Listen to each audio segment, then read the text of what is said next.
पूज्य श्री सतपाल जी महाराज जी की प्रेरणा एवं श्री भिभू जी महाराज के दर्शन में परम पूज्य श्री अमृता माता जी के जन्म दिवस के पावन उपलक्ष्य में प्रतिवर्ष की भांति इस वर्ष भी 1 अगस्त से 20 अगस्त 2025 तक पूरे भारत में मिशन एजुकेशन अभियान के तहत शिक्षण सामग्री वितरण अभियान का आयोजन किया जा रहा है।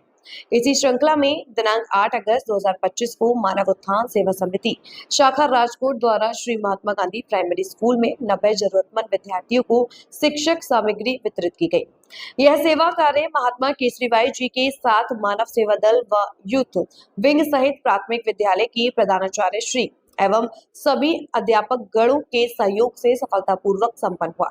आइए हम सब मिलकर शिक्षा का दीप जलाएं और बच्चों के उज्जवल भविष्य के निर्माण में सहभागी बने।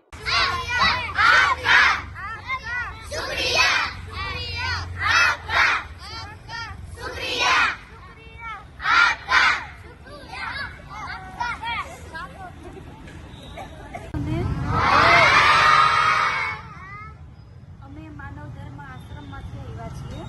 સદગુરુદેવ શ્રી સતપાલજી મહારાજ અમારા ગુરુ મહારાજ છે અને અમે લોકો બધે પ્રવચન આપવા સત્સંગ કરવા માટે જતા હોઈએ છીએ। તો ખરેખર આપણે નાનપણથી સત્સંગમાં ગયા હોય અને સંસ્કાર આપણી અંદર સત્સંગમાંથી આવે। આપણા પહેલાં માતા પિતા છે ગુરુ, હે ને? પહેલાં આપણા ગુરુ કોણ છે? માતા પિતા। હા, બીજા ગુરુ છે આપણા ટીચર, હે ને? અને ત્રીજા ગુરુ છે સદગુરુ, સમયના મહાપુરુષ, આપણને પરમાત્માનું ઓળખાણ કરાવે। ધ્રુવ પ્રહલાદ તમારા જેવડા હતા ને, હે?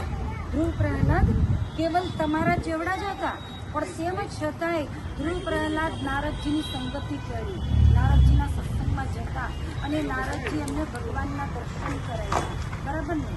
તો આપણે ભગવાનને જાણ્યા હોય તો આપણને બીજા ઉપર દયા આવે કે ન આવે?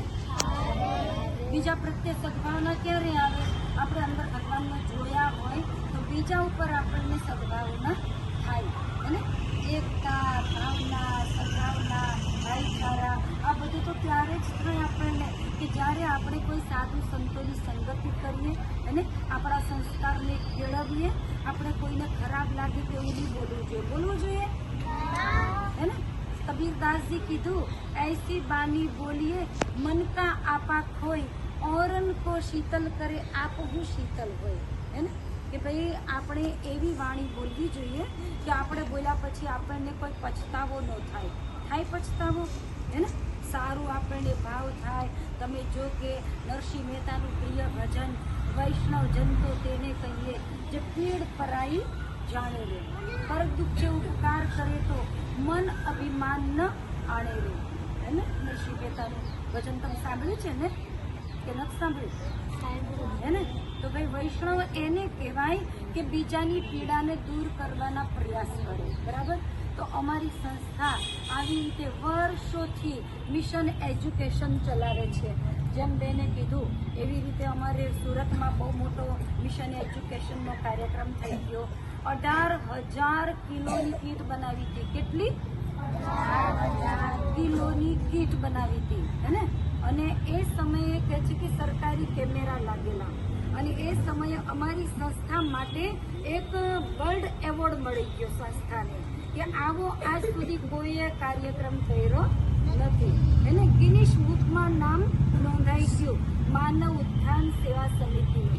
तो त्यारથી અમે લોકો એના પહેલા। अगर आपको हमारी वीडियो अच्छी लगी हो तो हमारी वीडियो को लाइक करें, शेयर करें व हमारे चैनल को सब्सक्राइब कर बेल आइकन को दबाना न भूलें।